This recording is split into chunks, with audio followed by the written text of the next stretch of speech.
అండి ఇదండి పితికిపప్పు అయితే పితికినాం కదా. ఇదండి ఈ మరి కొద్దిసేపు తెమ్మ లేకుండా బాగా ఆరబెట్టుకోవాలా. ఫ్యాన్ కింద అయినా సరే ఎండకైనా సరే ఈ మరి ఆరబెట్టుకుంటే తెమ్మగా లేకుండా బాగుంటుంది. రండి చూద్దాం. నూనెలోకి ఇస్తాను.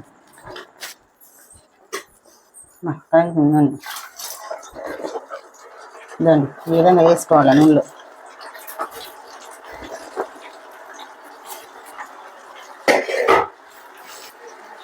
నూనె బాగా కాగిన తర్వాత మరి నూనెలో కుదులుకోవాలి. ఇది మేము రీఫైండ్ ఆయిల్ వాడము, చినికాయ నూనె వాడతాము. దానివల్ల బురుగు వస్తుంది. కాగిన తర్వాత ఈ మరి వేసుకోవాలి. ఈ మరి గోల్డ్ కలర్లో చేసుకోవాలా. ఇదండి ఈ టైం ఎక్కువ తీసుకుంటుంది, ఎందుకంటే నెమ్మ ఎక్కువ కాబట్టి నూనెలో వేగేదానికి కూడా కొంచెం టైం ఎక్కువ తీసుకుంటుంది. ఈ మరి సౌండ్ వస్తుంది. బాగా ఇది అయిపోయినాయంటే అవి నూనెలో బాగా వేగిపోయినాయంటే ఈ మరి సౌండ్ వస్తుంది. ఎంత టైం చూడు, గంట సేపు పట్టింది తీసేదానికి. మామూలు కట్ల పొయ్యి మీద అయితే కానీ సర్రగా అవుతుంది. ఈ టైంలో మనం కట్ల పొయ్యి మీద చేయలేము కాబట్టి స్టవ్ మీదనే పెట్టినాను. ఈ మరి గిన్నెలు దొరికేటి కంటే చేసుకోండి, మీకు కూడా బాగుంటుంది. అప్పుడప్పుడు టైంపాస్కి తినచ్చు.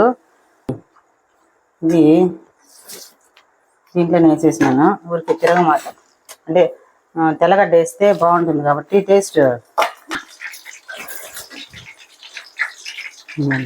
కొద్దిగా సరిపోయేంత సాల్ట్ వేసుకోవాలి. దాంట్లోకి మిరప్పొడి కొద్దిగా వేసుకోవాలి, ఎక్కువ వేసుకోకూడదు కారం.